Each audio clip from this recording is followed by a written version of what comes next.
było więcej korzyści dla Panamy z tej obecności amerykańskiej, aniżeli minusów. Ci uczniowie, którzy wyjechali do Wielkiej Brytanii na przykład, oni uważają, że w Polsce jest teraz lepiej niż w Wielkiej Brytanii. Panama ma ułatwienia finansowe, podatkowe, gospodarcze dla inwestorów z zagranicy. Rozmawiałem akurat z polskimi inwestorami tu w Panamie, wiem, że akurat większość z nich chce coś ciekawego robić tu w naszym kraju, aniżeli we własnym kraju. Oni uważają, że tu w Panamie podatki nie są za wysokie, tu biurokracja nie jest taka rozległa jak tak w Polsce, jest łatwiej jakby coś założyć. Ludzie preferują tu być, bo tu w Panamie jednak nie komplikują tak bardzo życie. Polacy, których znam tu w Panamie, przyjeżdżają, aby robić coś ciekawego. Chcą zainwestować pieniądze, którzy mają z Polski, mieć własny biznes, własny interes, prowadzić inne życie, najchętniej w przyrodzie, tu nad morzem, w górach.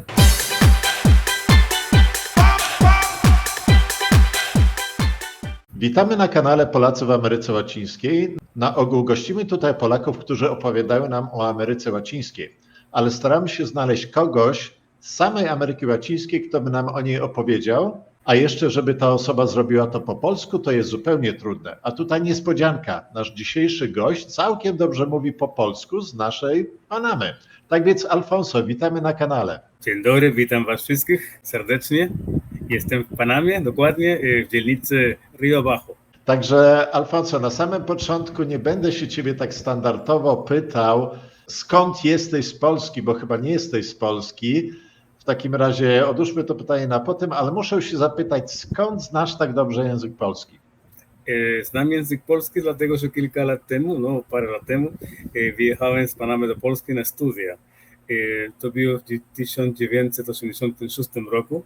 Pojechałem jako stypendysta ówczesnego rządu polskiego PRL-u. Miałem kurs języka polskiego, studium języka polskiego dla cudzoziemców w Łodzi przez rok. W 1987 roku rozpocząłem studia polonistyczne, ukończyłem filologię polską na Uniwersytecie w Szczecinie. Później po studiach studiowałem 6 lat, licząc kurs języka polskiego w Łodzi. Po studiach pracowałem 12 lat jako nauczyciel języka hiszpańskiego, dlatego że była taka okazja, aby uczyć mojego języka ojczystego w Polsce i tak różnie pracowałem. Najpierw studium języka hiszpańskiego, właściwie to było nauczycielskie studium języków obcych w Bydgoszczy przez 2 lata. Później pracowałem na Uniwersytecie Wrocławskim we Wrocławiu. Też we Wrocławiu pracowałem w liceum, prywatnym liceum ASSA. To jest autorska szkoła samorozwoju i w innych szkołach, między innymi to było liceum akademickie i również taka wyższa szkoła bankowa, która prowadziła gimnazjum Parnas i w sumie uczyłem hiszpańskiego w tym czasie. Summa summarum byłem w Polsce 18 lat. 18 lat to 18 w takim razie prawie końcówka lat 80. I w którym roku wróciłeś do Panamy? Do Panamy wróciłem tak badawczo, akurat jakby zbadać sytuację w roku 2000 jako turysta. Pojechałem do Polski jeszcze raz i wróciłem na stałe 4 lata później. W tym samym roku, jak Polska weszła do Unii Europejskiej, to wróciłem do Panamy na stałe. Także już tutaj jesteś w Panamie prawie 20 lat. Prawie 20 lat. No ale wracałeś w sumie do domu, stąd też nie musiałeś się uczyć języka hiszpańskiego jak każdy Polak, który akurat wybiera sobie Amerykę Łacińską. I Alfonso, to w takim razie jak to wyglądało, skoro tyle lat byłeś poza Panamą, byłeś akurat w Polsce i potem nagle wróciłeś do Panamy i jest tak, że akurat dzisiaj będziemy też mówili o Panamie, a nie o Polsce, to jakie zauważyłeś w ogóle w Panamie zmiany w porównaniu z tym, jak pod koniec lat 80. wyjechałeś? I prawie 20 lat później na dobre wróciłeś do Panamy. Jak Panama się zmieniła? Bardzo, bardzo. Jak ja wyjechałem z Panamy, Panama była akurat pod reżimem, tutaj była dyktatura wojskowa. Będą w Polsce była inwazja Amerykanów w Panamie, dlatego że ówczesny dyktator Manuel Antonio Noriega wypowiedział wojnę Amerykanom. To Amerykanie weszli do Panamy, wyzwolili kraj i w tym czasie akurat Panama przeszła też taki proces unormowania, jakby wróciła demokracja, wolne wybory, ale jednak to było co innego niż Panamczycy się spodziewaliśmy, dlatego że to była niełatwa demokracja dla nas. Jak przyjechałem na wakacje w 2000 roku, zauważyłem, że jednak akurat coś w tym kierunku było już do przodu i bardzo Panamczycy starali się akurat żyć zgodnie z tą demokracją. Jak ja wróciłem na stałe w 2004 roku, to zauważyłem, że jednak Panama się zmieniła bardzo. Nawet mentalność Panamczyków już była inna. Nie? Trochę więcej odpowiedzialności ze strony obywateli, ale też trochę więcej jakby odpowiedzialności ze strony władzy. Nie powiem, że było łatwo, bo z tego co widzę, akurat nam nie jest łatwo żyć w takiej demokracji, jest bardzo dużo korupcji, bardzo dużo problemów społecznych, ale jednak jakoś idzie. Nie? W czasach dyktatury to było trochę bardziej bezpiecznie, powiedziałbym, ale już nie ma akurat takiego lęku, takiej niepewności jak w tych czasach. Nie? W tym momencie jesteśmy jakby wolniejsi, aby się wypowiedzieć na tematy, które nas interesują. Ale Panama akurat jest takim wyjątkowym krajem w Ameryce Łacińskiej, który jest taki bardzo mały. Akurat populacja jeszcze wtedy, jak wyjeżdżałeś z Panamy, to była naprawdę dużo mniejsza niż dzisiaj. Dzisiaj jest to może 4,5 miliona, wtedy nie wiem, może coś koło połowy było, albo może 2,5 miliona. I akurat wtedy bardzo silne wpływy amerykańskie tutaj były. Amerykanie mieli, w ogóle oni wybudowali ten kanał, przejęli od Francuzów, którym za bardzo nie wyszło. Także oni skończyli tą pracę i ten teren taki zajęty przez Amerykanów to chyba było 5 kilometrów w jednej stronie, po jednej stronie kanału 5 kilometrów po drugiej, prawda? I oni mieli taki pas przez cały kraj. Tak zwana strefa kanału panamskiego. Rzeczywiście, akurat dla nas, przed 1999 roku byliśmy bardziej, dajmy na to, przyzwyczajeni na obecność Amerykanów tu w Panamie. I ja zawsze mówię swoim znajomym Polakom, że jednak to było akurat takie trudne współżycie, dlatego że oni byli tutaj w naszym kraju, mieli jakby takie mini państwo w środku naszego kraju. Niemniej większość Panamczyków akurat żyliśmy w zgodzie z nimi. Korzystaliśmy bardzo z tego pod względem językowym. Była telewizja amerykańska, radio amerykańskie, zajęcia z języka angielskiego w szkołach były bardziej naturalne, dlatego że mieliśmy z kim rozmawiać. Dla mnie osobiście akurat to było takie dobre. Negatywna rzecz, oni mieli akurat w tej strefie jakby inne prawa, swój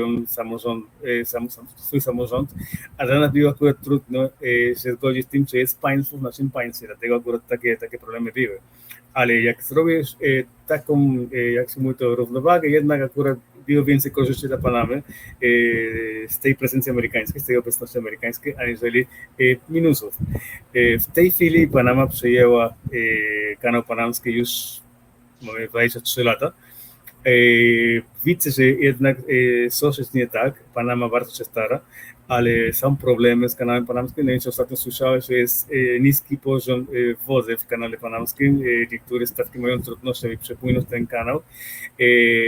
Niestety Amerykanie bardzo pilnowali lasów tropikalnych, aby ten kanał cały czas miał wodę. W tej chwili jest deforestacja.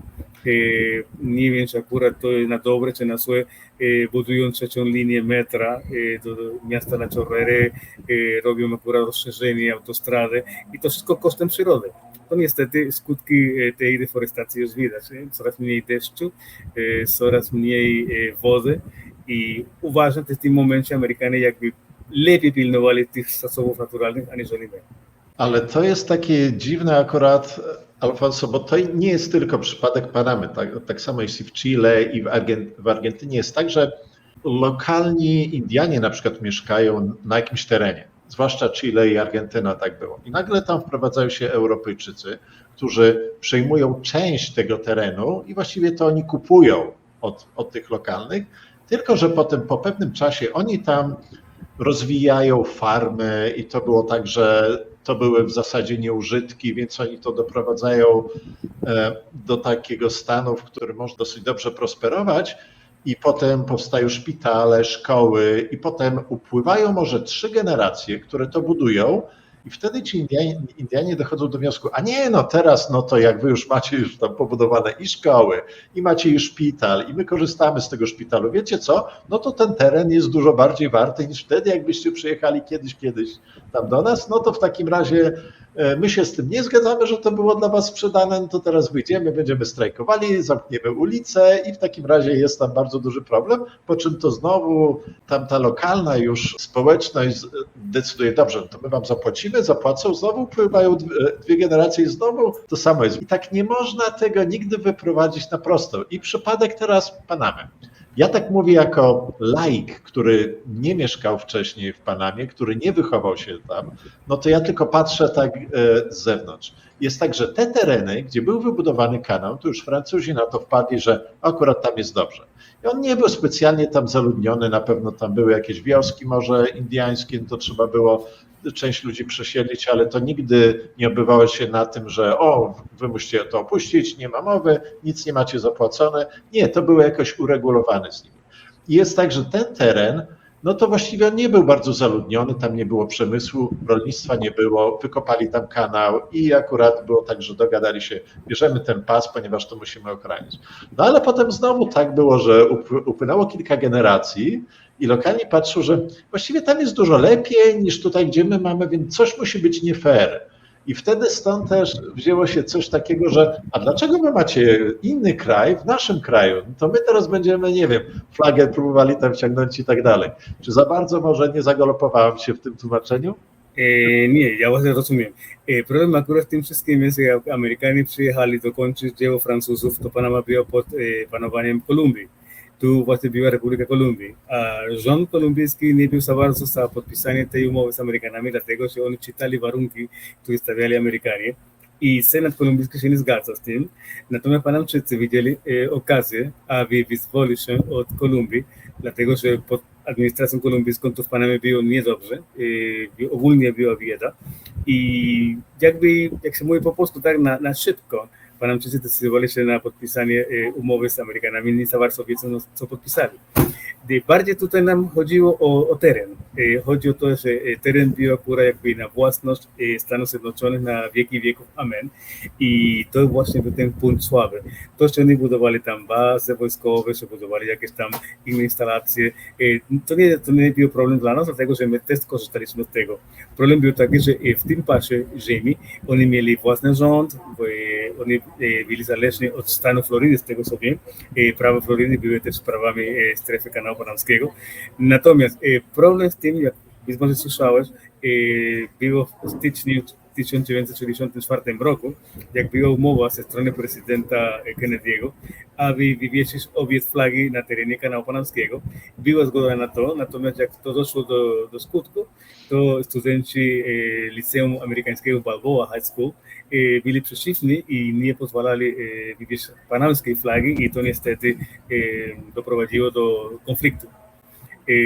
Tak ogólnie uważam, że nie, to nie jest taka sytuacja. Natomiast co do innych stref, dajmy na to Tierras Altas, te wysokie góry w Chiriquí, prowincji Chiriquí, raczej ci Indianie byli otwarci na osiedlenie Europejczyków, tam akurat mieszkają potomkowie z tego co wiem, Kroatów, Polaków, Niemców.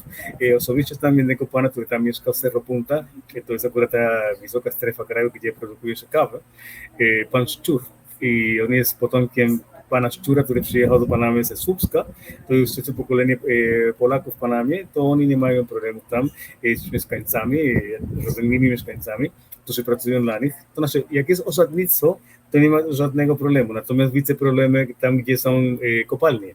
Na przykład kopalnie miedzi w tej chwili w prowincji Colón, gdzie niestety środowisko naturalne bardzo cierpi, jak jest ta kopalnia wyeksploatowana i Panama ma takie wrażenie, że niestety nie dostaje wystarczającej części tych dochodów i pracownicy tych kopalni domagają się lepszych warunków pracy, ja to rozumiem. Tylko chodzi o to, że tak samo jak w Peru czy w Brazylii, tam gdzie są kopalnie, w tych terenach zamieszkałych przez rdzenną ludność, są problemy z tym, że środowisko czerpie. A jeżeli coś charakteryzuje Indian ogólnie, jest wielki szacunek do matki. ziemi, do matki ziemi. Tam, gdzie ziemia cierpi, to oni też cierpią. Co do strefy kanału panamskiego, właśnie, tak jak mówiłeś, nie? Były instalacje wojskowe, instalacje cywilne, Amerykanie byli bardzo szanowni, można powiedzieć, jak oni wycofali się z Panamy w 1999 roku, zostawili wszystko tak jak było, wszystko w dobrym stanie, nawet mieli akurat taką uprzejmość malować, podreperować wszystkie te instalacje w 1997 roku, a więc jak oni wyjechali z Panamy, zostawili wszystko w porządku, wszystko na miejscu, wszystko do użytku. A zależało od nas tego pilnować. No niestety nie wyszło tak, jak byśmy chcieli, bo niektóre instalacje są niestety w strasznym stanie. Inne wymagają remontu, jak sam mieszka w Panamie, widzisz to w strefie kanału panamskiego. To był akurat taki jak surowy teren, dobrze zagospodarowany przez kompanię kanału panamskiego. W tej chwili Panamczycy niestety jesteśmy daleko od utrzymywania tego tak jak trzeba było. Ale Alfonso, tutaj akurat jeszcze wetnę się na chwilę i coś takiego, wiesz co, dorzucę, to są nasi wspólni znajomi, którzy akurat mieszkają tam w tej strefie tego kanału. On jest z Polski akurat i jest tak, że oni mieszkają już tam 20 kilka lat i oni wprowadzili się zaraz, jak Amerykanie to opuścili. I pytałem się to, czy to się zmieniło w ciągu tych 20 kilku lat. On mówi, wiesz co, zmieniło się i to bardzo. Wtedy jeszcze trawniki były podstrzyżone, woda była jeszcze w fontannach. Teraz to wszystko jest takie zarośnięte, już się trochę sypie. 20 kilka lat upłynęło, ale jest tak, że to jest akurat koło Panama City. Panama City jeszcze miała populację, miała tych mieszkańców, którzy chcieli się tam wprowadzić, a na przykład Colon był dużo mniejszy i na przykład koło Colon się przejeżdża i dzisiaj ogląda się te instalacje amerykańskie, te budynki mieszkalne, które jeszcze 20 kilka lat temu użytkowane były, one były piękne, ładne, teraz dachy zawalone, tam akurat nie dzieje się nic. Jeszcze Panama City jeszcze w jakiś sposób wyszła, ale faktycznie jest tak, że no przykro jest trochę patrzeć, jak to wszystko wpada w taką ruinę, a to kiedyś było zadbane. W sumie Panamczycy nie musieli się do tego dokładać, bo to wszystko musieli sobie sami Amerykanie zorganizować, stąd też to wyglądało dużo ładniej, te tereny kanału niż niektóre są dzisiaj. Oczywiście technologia posunęła się do przodu, dzisiaj kanał jest szerszy nawet niż był wtedy, ale nadal są tego typu problemy, że na przykład brakuje wody. Tutaj w Panamie pada bardzo, bardzo dużo, ale wraz ciągle są problemy, żeby jakoś tą wodę zgromadzić, żeby utrzymać i brakuje im ciągle. Ja osobiście uważam, że my Panamczycy nie jesteśmy zorganizowani po pierwsze, a po drugie jest takie słowo, które u nas nie funkcjonują, a to szkoda, bo to by ułatwiło życie. Słowo utrzymanie. Nie umiemy jakby utrzymywać rzeczy. W języku angielskim to jest maintenance, tak dokładnie. To Amerykanie charakteryzują się tym, że oni właśnie mają to słowo na pierwszym miejscu. Utrzymują wszystkie swoje dobra materialne w dobrym stanie. Niestety w Panamie nie umiemy tego robić. Ale wiesz co, Alfonso, to jest bardzo dobrze, że potrafisz do czegoś takiego się przyznać, bo jak na przykład, żeby w ogóle był postęp, to trzeba zauważyć, że coś nie działa. Jak wszyscy twierdzą, że nie, wszystko działa, wszystko jest bardzo dobrze, nie możemy sami siebie krytykować, to znaczy postępu za bardzo nie będzie. No i podam ci prosty przykład, przepraszam. Jest u nas Caja del Seguro Social, nie? To jest akurat Kasa Chorych nasza. Cały czas dyrektor Kasy Chorych, tak samo i minister zdrowia uważają, że w Panamie jest dobrze ze służbą zdrowia, że wszystko w porządku, że wszystko idzie do przodu i tak dalej i wiemy dokładnie, że tak nie jest. Są niestety problemy, aby dajmy na to przyjąć pacjentów, są problemy z lekami, dajmy na to ze zleceniem lekarza. Jeżeli pacjent potrzebuje opieki lekarskiej, to musi czekać nieraz 3 miesiące. Mijają 3 miesiące, a później idzie na tą wizytę lekarską i się okazuje, że lekarza nie ma, czyli nie jest na miejscu i jeszcze raz programują tę wizytę lekarską i tak są problemy. No i pacjenci narzekają, że jest niedobrze. I te opinie są już od lat. W tej chwili mamy takie wrażenie, że nie mamy dobrej służby zdrowia i ja podpisuję się pod tym, bo tak jest. Mówię o publicznej służbie zdrowia. Natomiast tu prywatna służba zdrowia dobrze prosperuje. Wiadomo, bo jak państwowa służba zdrowia nie jest taka sprawna, to prywatna cierpi z tego korzyść. I uważam, że to jest tak, to jest taki prosty przykład, że ciągle dajmy na to nam mawiają, że jest w porządku, że wszystko jest dobrze i tak nie jest. Ale pokaż mi z drugiej strony kraj, gdzieś w okolicach Panamy, czy Kostaryka, czy Kolumbia, czy Wenezuela, czy Nikaragua, gdzie bardzo się cieszą ze swojej służby zdrowia i ona jest taka dobra. Nie ma czegoś takiego. I akurat tutaj, Alfonso, dorzucę, jeśli chodzi o tą służbę zdrowia, bo to jest tak, że my mamy tutaj szpital i on jest publiczny. Ja nawet nie wiedziałem przez kilka pierwszych lat, że w San Carlos obok nas, dosłownie 1,5 kilometra, tutaj jest szpital. I się okazało, że ktoś się tam przewrócił tutaj z emerytów i sobie rozciął czoło. I musiał szybko podjechać gdzieś, żeby mu to zaszyli. I było tak, że pojechał na pogotowie tutaj, oczywiście tam zaraz lekarz go przyjął, nie ma żadnego problemu, na pogotowie to dosyć szybko idzie, tak samo zresztą jak w Polsce, to nie jest Kanada, więc szybciutko to poszło, ale doszło potem do płacenia i ta osoba była obcokrajowcem i nie miała tutaj, prawda, nie była w systemie. I teraz tłumaczą jej, bardzo przykro nam, ale będziesz musiała za to zapłacić i to taką podwyższoną stawkę i ta osoba już od razu, bo to z Kanady była i ona myśli, to ile ja będę musiała zapłacić? Oni powiedzieli, 4,50. I tak $4,50, bo tak by kosztowało $1,50, jakbyś była w systemie, a tak musisz jako obcokrajowiec 4,50. Teraz mam wrażenie, że mówisz akurat o tak zwanym ośrodku zdrowia, tak? Centrum de Salud, ośrodek zdrowia? Tak, ale to jest szpital tutaj w San Carlos, to jest szpital. To jest państwowy szpital, tak, akurat to jest objęty przez Ministerstwo Zdrowia, tak. Tak, ale o to chodzi, że to działa, jest to takie efektywne dosyć i my na przykład tutaj w Coronado mamy dużo obcokrajowców i tutaj mamy tych takich klinik, to chyba mamy 4, to w takim bardzo malutkim miasteczku i akurat ceny są takie bardzo przystępne. Za wizytę nawet u specjalisty, to po prostu dzwoni się 2 dni wcześniej. Jest tak, że my nawet taką małą populację tutaj mamy, że specjaliści muszą z Panama City przyjeżdżać. I oni po prostu sobie wybierają 2 dni w tygodniu, będziemy w soboty, akurat i tam w środę może. I w takim razie dzwoni się 2 dni wcześniej, ma się wizytę akurat 2 dni przed, także żaden problem. I potem jest tak, że to trzeba już gotówką zapłacić na przykład $50, bo to wizyta u specjalisty. U lekarza, jak nie ma się żadnego pokrycia, to płaci się $15 za wizytę. Więc wszystko jest takie naprawdę przystępne. Jest tak, że z tych obcokrajowców, to nikt tutaj nie oblega, nie ciągnie z tego państwowego systemu. Stąd też my musimy tutaj płacić za siebie.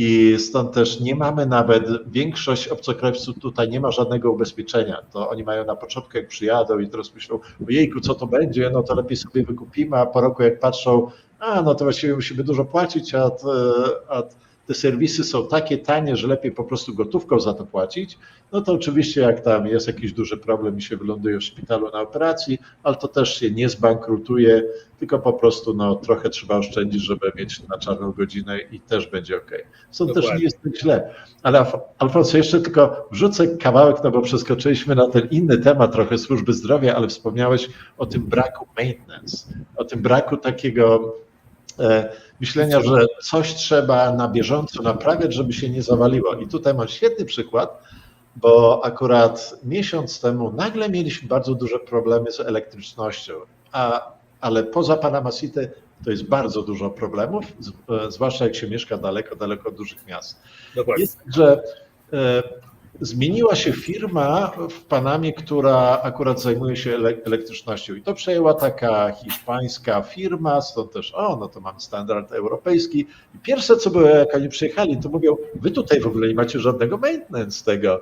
I tak, to przecież, i oni tutaj się tłumaczyli, tak, ale my to naprawiamy na bieżąco. Tak, ale czekacie tylko wtedy, aż się coś zawali. Dokładnie. I wtedy przyjeżdżacie i naprawiacie to. I dokładnie to samo u nas było. Akurat było tak, że najpierw zawaliła się jedna rzecz i to w przeciągu może 300 metrów. Najpierw jeden słup poszedł, potem poszedł jakiś drugi, więc przyjechało dużo ekip i właśnie rozmawiałem z nimi i mówię, bo my tutaj nigdy nie robiliśmy żadnego tego maintenance, aż w końcu tam drzewo jakieś spadło na te druty i po prostu trzeba to było robić. Dokładnie jest tak, jak ty mówisz i właśnie uważam, że my mamy akurat taką mentalność, taki sposób życia właśnie od Hiszpanów.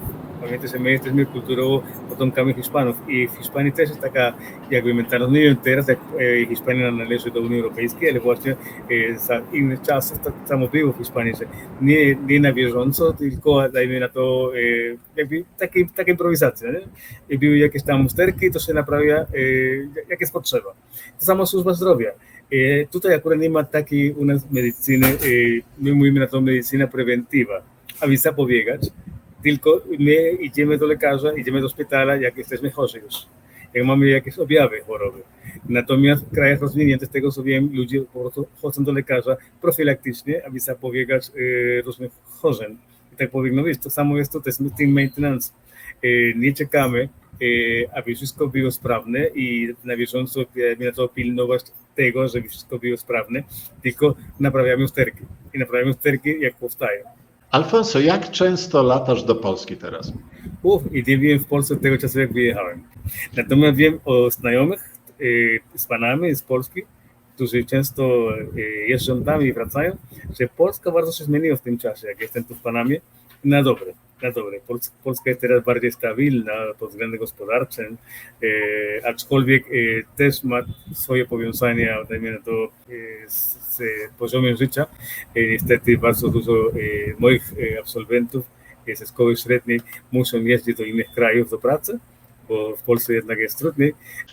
Ale wiesz co, Alfonso, to mam dla ciebie bardzo złą wiadomość. Skoro ostatni raz w Polsce byłeś prawie 20 lat temu, to może lepiej do tej Polski nie leć, no bo będziesz miał problemy z powrotem do Panamy, żeby wrócić. Polska bardzo się zmieniła i to te ostatnie 20 lat akurat to był chyba największy wzrost też. Wspomniałeś akurat o tych twoich uczniach, z których bardzo dużo musiało wyjechać z Polski. Oczywiście w tamtych latach wyjeżdżało się z Polski to często i to było bardzo popularne, zwłaszcza wśród młodych osób. Teraz już tak za bardzo nie jest i sporo z tych osób wróciło do Polski. Nawet wracają sytuacja jest trochę inna. Z tego co wiem, akurat ci już uczniowie, którzy wyjechali do Wielkiej Brytanii na przykład, oni uważają, że w Polsce jest teraz lepiej niż w Wielkiej Brytanii. Ci, którzy byli zamiast to w Niemczech, wracają do Polski już po kilku latach pracy, tam jakieś oszczędności mają, też uważają, że w Polsce można robić dużo. No dobrze, Alfonso, ale wracamy do Panamy. Jak ci się wydaje, dlaczego Panama ma lepiej w sumie niż większość krajów w Ameryce Łacińskiej? Co jest takiego specjalnego w Panamie? Po pierwsze uważam, że jedna Panama należy do tych krajów dolarowych w Ameryce Łacińskiej. To ułatwia w pewnym sensie, ale dajmy na to Ekwadorze czy w Salwadorze, gdzie tam są dolary, nie jest tak jak w Panamie. Być może dlatego, że Panama ma jakby takie ułatwienia, dajmy na to finansowe, podatkowe, gospodarcze dla inwestorów z zagranicy. To znaczy Panama nie ma takich, dajmy na to, wymagających jakby ustaw dla inwestorów, którzy przyjeżdżają do nas. I nie tylko chodzi o inwestorów z Ameryki Łacińskiej, no bo jak tu wiesz, tutaj jest dużo Wenezuelczyków, Kolumbijczyków, którzy przyjechali do Panamy, aby zainwestować tam pieniądze, którzy uratowali z tych trudnych krajów, w tej chwili w Wenezueli sytuacja jest bardzo trudna. Natomiast mówimy tu o inwestorach między innymi z Polski. Rozmawiałem akurat z polskimi inwestorami tu w Panamie, wiem, że akurat większość z nich chce coś ciekawego robić tu w naszym kraju, aniżeli we własnym kraju. I są to biznesy bezpośrednio związane z naszą przyrodą. Chodzi o uprawę ziemi, chodzi o produkcję rolną. Oni uważają, że tu w Panamie można coś ciekawego zrobić, bo tu podatki nie są za wysokie, tu biurokracja nie jest taka rozległa jak tak w Polsce, jest łatwiej jakby coś założyć, zakładać i w tym momencie oni widzą akurat okazję w tych strefach naszego kraju, które dla nas nie są takie ciekawe. Mam na to na myśli Bocas del Toro, Darien, Veraguas. Wiem, że akurat są ludzie swojego kraju, którzy w tej chwili zakładają tam fermy, jakieś tam palarnie, uprawy kawy, uprawy kwiatów.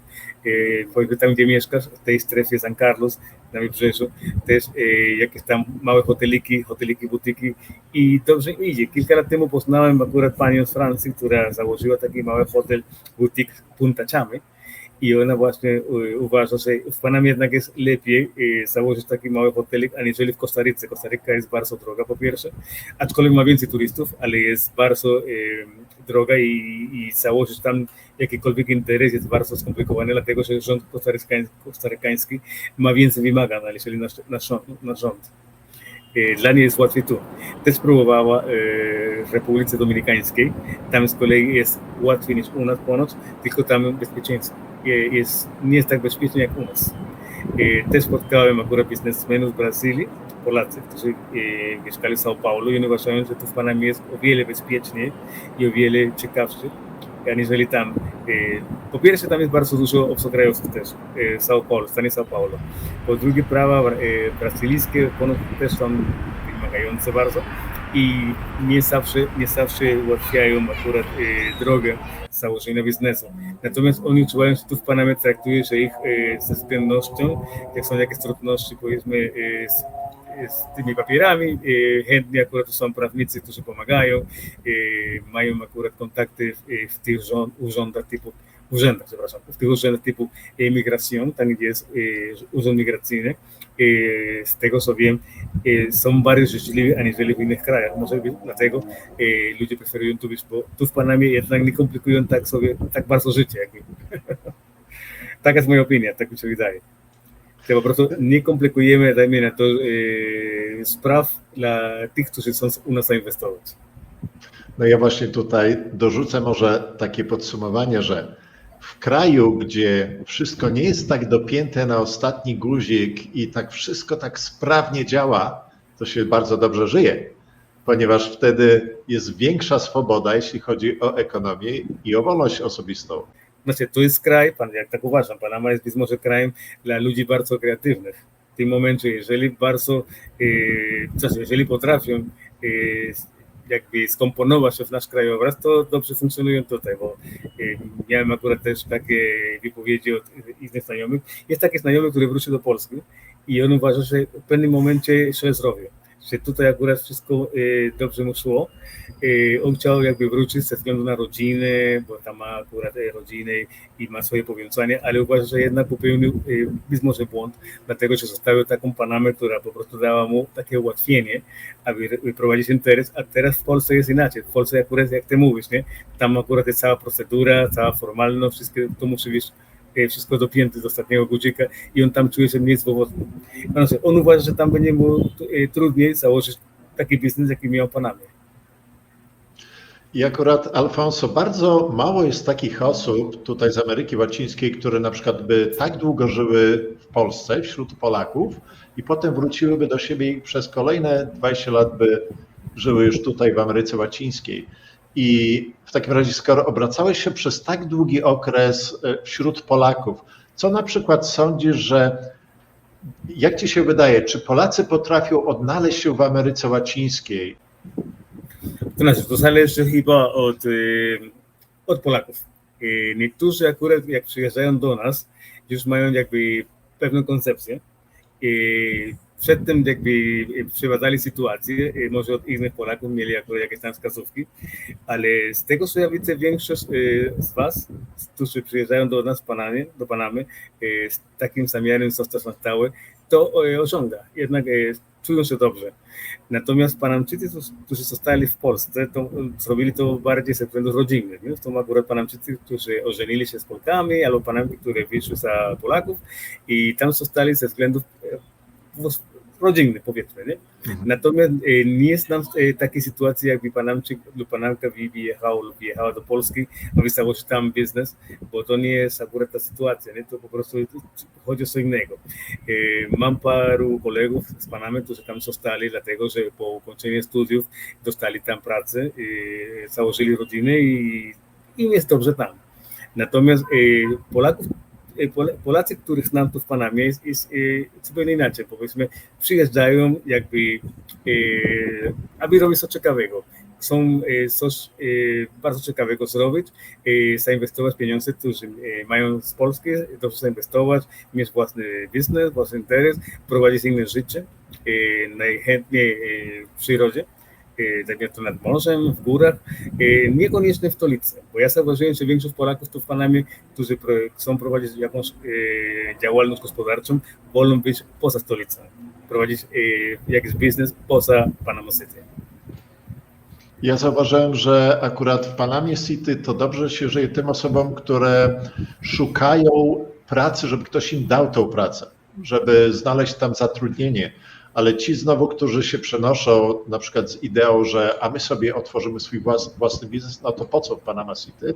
Oczywiście tam może klientów jest dużo więcej, no ale skoro przenieśliśmy się już do Ameryki Łacińskiej, no to już tutaj jest egzotyka, a dlaczego by tego nie wykorzystać, żeby na przykład to było bardzo blisko plaży, no to jakiego typu tam biznes zrobić i wtedy to się rusza. Dokładnie.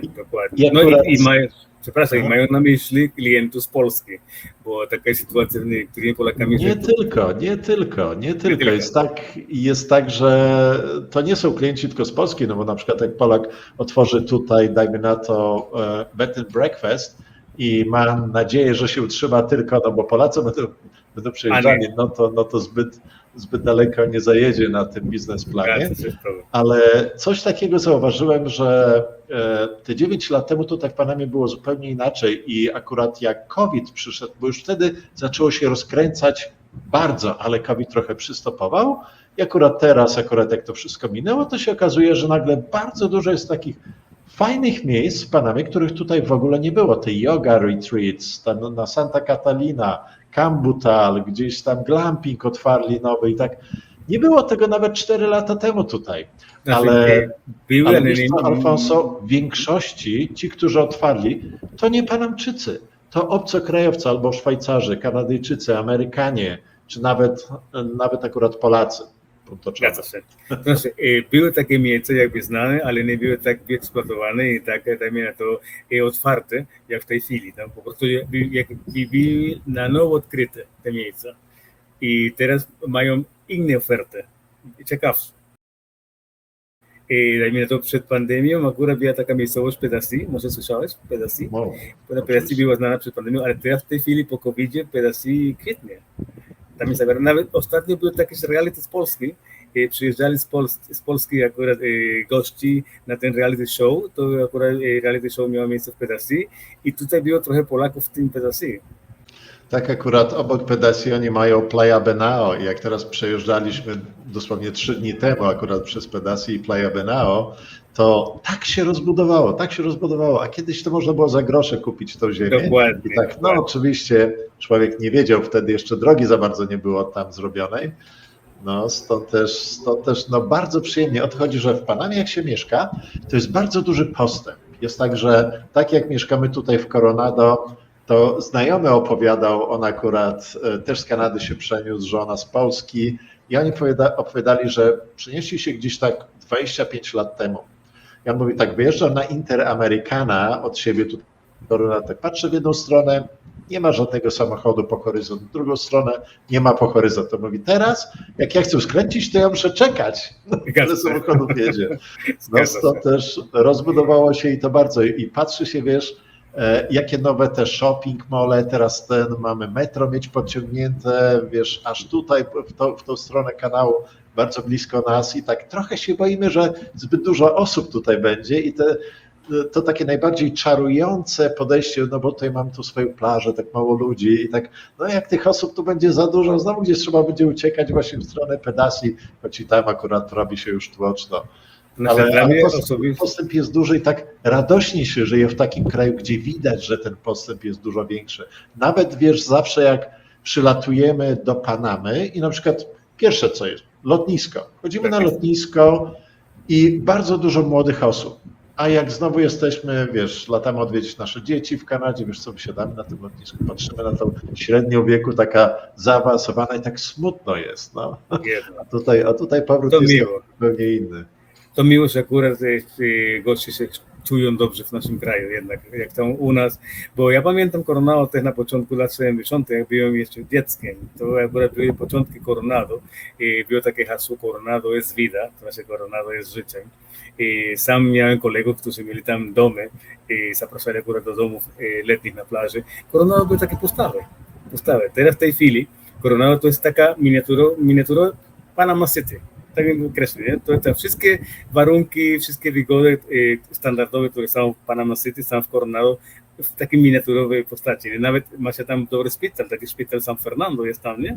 Służba zdrowia, nawet tam w tej chwili troszeczkę robi taka baza jakby dla tych, którzy nie chcą mieszkać w Panamie, bo Panama jest jakby stolicą ze swoimi niewygodami, natomiast Coronado jest bardzo wygodne i ma wszystkie te ułatwienia, które są w Panamie, w stolicy. Ale tak jak mówisz, faktycznie tutaj te tereny zrobiły się taką odskocznią na weekendy, zwłaszcza Panamczyków, którzy mieszkają w Panama City, bo na przykład obcokrajowcy to przylatują w grudniu i wylatują 6 miesięcy później, znowu ich nie ma przez pół roku. Ale Panamczycy to bardzo dużo jest tych, którzy przyjeżdżają na weekendy i zawsze się cieszymy, bo widzimy, że to są wszyscy ci, którzy za nas płacą to takie maintenance fee, naszą administrację, a potem ich tutaj nie ma i wszystko jest dla nas znowu i potem znowu do kolejnego piątku czy soboty, ale to przyjemnie się z nimi spotkać, pogadać, co tam upłynęło i ta cisza już jest trochę zakłócona na 2 dni, ale jest w porządku, no bo przynajmniej to sobie tłumaczymy, że oni za nas płacą tutaj. To się może zmienić, ale jest tak w sumie, Alfonso, że ja jestem bardzo wdzięczny, że Panamczycy zgodzili się, że ja i żona i bardzo dużo takich obcokrajowców tutaj sobie znalazło ten drugi kraj, ale w takim razie mam do ciebie takie pytanie. Czy nie obawiasz się jako Panamczyk, że wy tutaj zostaniecie zalani tymi obcokrajowcami i wtedy będą większe problemy? To znaczy, dla nas obcokrajowcy, którzy przyjeżdżają do Panamy, aby zainwestować, nie są problemy. Natomiast martwimy się akurat tymi cudzoziemcami, którzy przyjeżdżają do Panamy, aby pracować i być może zostać na stałe.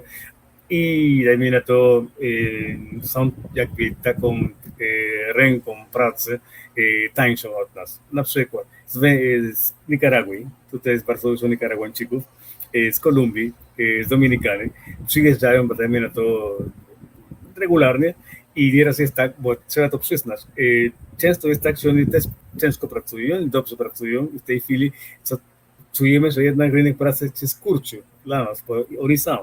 Niestety, Panamczycy, pewnie to średni Panamczyk odczuwa, że jednak z mieszkaniami teraz jest ciężko, jak ktoś nie ma własnego mieszkania i musi wynająć mieszkanie, te mieszkania podrożały, dlatego że jest bardzo dużo pracowników z tych krajów, tak. I w tej chwili życie podrożało trochę z tego tytułu, że jednak jest bardzo dużo ludzi tu w Panamie, w stolicy i pewnie to niestety, jak nie ma tych mieszkań i jest więcej ludzi, wszystko podrożeje, to jest naturalne. My się obawiamy akurat takiej imigracji. Natomiast jeżeli chodzi o takich obcokrajowców, ekspatów, którzy przyjeżdżają do nas zainwestować, mieszkać jako emeryci, raczej nie, bo dla nas to są po prostu jakby, to jest dopływ pieniędzy, które są dla nas też korzystne. Ale tutaj akurat bardzo dobry przykład ci podam, bo tak, my obcokrajowcy z Kanady czy z Europy za bardzo nie rozróżniamy, kto jest tutaj Nikaraguajczykiem, czy jest z Wenezueli, czy z Kolumbii, czy jest Panamczykiem. Dla nas to ta osoba mówi po hiszpańsku i tak za bardzo tego nie rozumiemy, więc to jest wszystko jedno. I wiesz co? Jest takie ciekawe zjawisko, ponieważ my tutaj potrzebujemy osoby, które by nam regularnie kafelki zmieniały, bo co jakiś czas, wiesz, jakieś trzęsienie ziemi jest i musimy sobie to zmienić. Czy na przykład przychodzą air conditioners, muszą nam regularnie maintenance robić. No to potrzebujemy speca od tego, nie? I mieszkamy tutaj już bardzo, bardzo długo, więc w takim razie przewinęło się tych firm trochę i wybraliśmy te takie najlepsze, już teraz mamy je ustalone, prawda? I wiesz co? Wiesz, co zauważyliśmy? Coś takiego bardzo ciekawego. Nikt z tych kontraktorów nie jest Panamczykiem.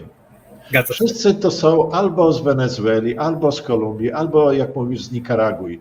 Dlaczego? Dlaczego? Przecież my nie to, że, nie wiem, chcemy dyskryminować przeciwko komuś. Dla nas jest to wszystko jedno i tak ta osoba mówi w języku, którego nie możemy zrozumieć. Dlatego my też się w jakiś sposób przyczyniamy do tego, choć my sobie sprawy nie zdajemy, ale to jest ciekawe trochę, bo ja rozumiem Panamczyków z drugiej strony, nagle mamy ekstra konkurencję i ciężej jest nam znaleźć pracę. Zgadza się. Są ludzie tu w tym kraju, którzy wiedzą, że pracują dla obcokrajowca i wiedzą, że jeżeli nie będą dobrze pracować, to ten pan obcokrajowiec będzie niestety szukać innych pracowników, niekoniecznie Panamczyków. A więc jest tak ostatnio, że jak Panamczyk dostaje pracę i wie, że dajmy na to właściciel tego zakładu pracy jest obcokrajowcem, będzie bardziej pilnować tej pracy, bo wie, że jak nie będziesz pracować odpowiednio, to ten pan poszuka kogoś innego. Wiesz co, i Alfonso, tutaj dam taki komplement, choć uprzedzam cię, może to wcale nie być komplement, ale jak pomyślisz głębiej, no to być może będzie. To polega na tym, że Panama ma bardzo duże szczęście. Panama ma bardzo duże szczęście, populacja nie jest aż taka duża i mają ten kanał, którego nie ma żaden inny kraj w Ameryce Łacińskiej. Dlatego ten dopływ gotówki jest ciągły. Amerykanie troszczą się bardzo, żeby tutaj za bardzo nie było nagle Chaveza czy jakichś innych takich dziwnych rzeczy, które też się przydarzają niektórym krajom w Ameryce Łacińskiej, więc jest w miarę spokojnie, jest w miarę dostatnio w porównaniu z innymi krajami Ameryki Łacińskiej dla Panamczyków samych. Ale ma to też taki inny efekt, że ponieważ jest tak dobrze, no to oni aż tak bardzo nie muszą się starać. I teraz widzisz, średni taki Kolumbijczyk ma niesamowitą konkurencję, żeby się przebić, czy w Brazylii, czy w Meksyku. Stąd też jak my na przykład rozmawiamy z Polakami, którzy mieszkają w tych innych krajach, czy na przykład jeździmy tam i widzimy jak to wygląda, to akurat tam jeśli chodzi o te serwisy jest dużo lepiej. Ale też trzeba to wtedy zbalansować sobie. No jest coś za coś, no będziemy mieli lepsze serwisy, ale na przykład może jako obcokrajowcy w Meksyku nie będziemy sobie mogli kupić 5 kilometrów od linii brzegowej nic. Dokładnie. Nie coś takiego i na przykład, nie wiem, no może będziemy mieszkali w Kolumbii, może będziemy mieli lepsze serwisy, ale nas opodatkują, nie wiem, do samej szyi, kurczę, no znowu nie będzie chciał się prowadzić biznesu. To też plusy i minusy. Jak tak obliczyliśmy wszystko, to Panama i tak jest numer 1. Dziękuję bardzo. No i właśnie miałem to powiedzieć, że jednak przyroda jest łaskawa wobec nas. 2 dni temu było akurat trzęsienie ziemi w północy i akurat całe miasto Panama City akurat stanęło na nogach. Dlatego, że takie zjawiska naturalne nie są u nas takie, dajmy to częste. Też zwracają uwagę na to, że w Panamie takich zjawisk naturalnych nie ma tak bardzo. Nie ma trzęsienia ziemi tak często, nie ma huraganów, nie ma, dajmy na to, wojen. To też nie ma takich konfliktów jak w innych krajach. Jest w miarę bezpiecznie.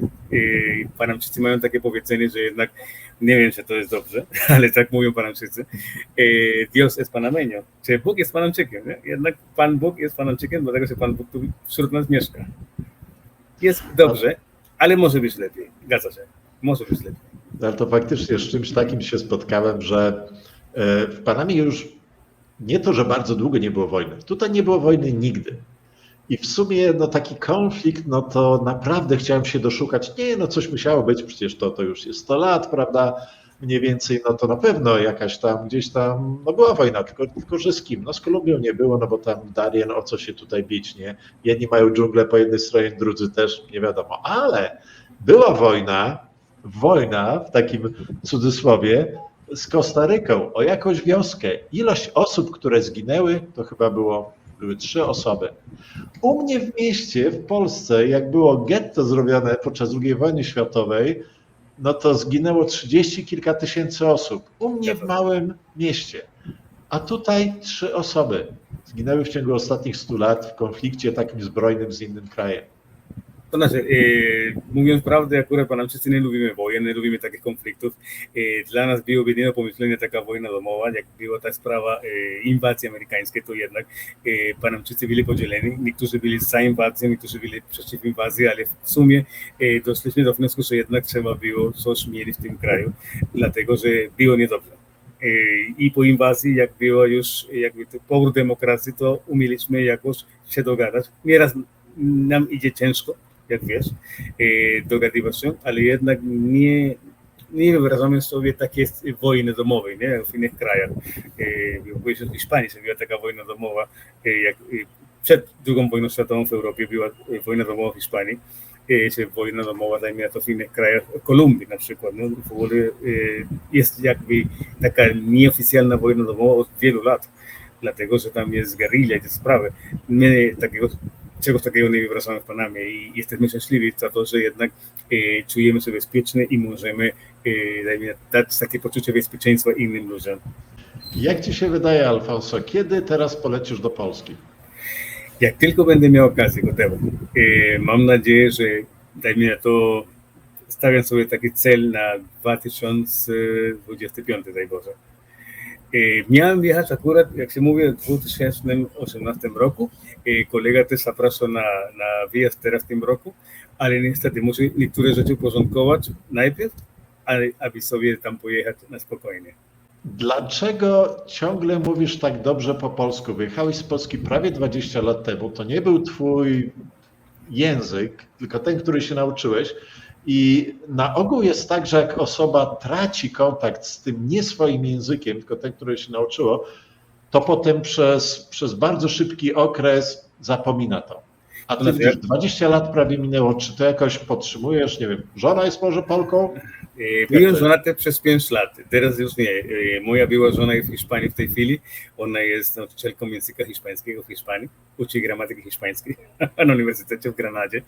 Natomiast powiem sobie jedno, ja nie jestem za bardzo zadowolony ze swojej fonetyki polskiej, dlatego że nie mam kontaktu na co dzień z językiem polskim i jak się mówi popularnie w Polsce, moja fonetyka trochę wysiadła z tym wszystkim. Natomiast jako filolog zajmuję się tłumaczeniami, mój język polski pisemny jest dosyć dobry, natomiast bym chciał mieć więcej kontaktu z tym językiem mówionym, dlatego że w tej chwili czuję, że jednak moja fonetyka już cierpi na tym. Traciłem trochę polskości, jak się mówi w tym swoim wypowiedzeniu ustnym, ale z tego co widzę, nie tracę akurat takiego jakby takiego dobrego poziomu, dlatego że mój kierunek studiów, studiowałem filologię polską, to nasze język polski był jakby celem moich studiów, a nie środkiem, bo większość studentów, jak jedzie do Polski na studia, posługuje się językiem polskim, ale to jest tylko środek, aby się uczyć czegoś innego, dajmy na to medycyny, architektury, inżynierii jakieś. Natomiast ja wybrałem może język polski jako mój główny podmiot studiów, przedmiot. I w tym momencie to jest jakby mój obowiązek, stara się jak najbardziej pilnować tego języka polskiego, zarówno w formie ustnej, jak w formie pisemnej. Alfonso, i mam w takim razie takie pytanie, ale ono będzie takie trochę podchwytliwe i takie sarkastyczne. W Polsce byłeś wtedy w kwiecie wieku, akurat bardzo młody człowiek, przez prawie 20 lat i nie znalazłeś sobie żony polskiej. Dlaczego tak bardzo nie lubisz tych Polek? No nie chodzi o to. Mojej sytuacji to było tak. Moja żona nie do końca jest Polką. Ona jest etniczną Ukrainką. Ona ma polskie obywatelstwo. Ona należy do wspólnoty ukraińskiej. Mówi po polsku bardzo dobrze. Mówi też w języku ukraińskim, ale dialektalnym. Jest Polka i nie jest Polka. Nie? Jakby ona jest obywatelką polską, ale równocześnie jest etniczną Ukrainką. Nie? Alfonso, ja mam bardzo duży problem z imionami i nazwiskami tutaj w Panamie. Twoje pełne, wszystkie imiona i nazwiska, to jak to brzmi? Jestem Alfonso, pierwsze imię, José, drugie imię, de la Torre, nazwisko po ojcu, Zuniga, nazwisko po matce. To takie zwyczaj latynoamerykańskie, 2 imiona, 2 nazwiska. To jak ty w takim razie kupujesz bilet lotniczy, bo to się nie da nawet tego wpisać wszystkiego w jedną linię. No, funkcjonuje to właśnie według stylu amerykańskiego. Pierwsze imię i pierwsze nazwisko. Wystarczy. Ja jestem Alfonso de la Torre w tej sytuacji. I tutaj jest akurat coś takiego ciekawego i to zawsze mówię Panamczykom, że popatrz, to jest tak nie fair. Jakie wy macie szczęście. Ja musiałem przez 3 kontynenty przejechać, żeby odkryć w końcu tą Panamę. A wyście co musieli zrobić? Nic. Po prostu się urodziliście tutaj i od razu jesteście w tym kraju. No, to jest dopiero nie fair. To dla mnie jest miłe. I miło mi, że jednak ty czujesz się też dobrze w tym kraju. No ale to prawda, to wcale nie jest jakiś, nie wiem, wyszukany komplement, tylko taka smutna prawda dla Polaków, a akurat taka radosna może dla samych Panamczyków. No. Bardzo miło. Dobrze, Alfonso, w takim razie bardzo dziękujemy za twój czas i że trochę nam pokazałeś Panamę z punktu widzenia właśnie samych Panamczyków, a nie tylko Polaków, którzy tutaj żyją. Także powodzenia i będziemy w kontakcie. No, bardzo proszę. Dziękuję za miłe zaproszenie. Dobranoc. Okay.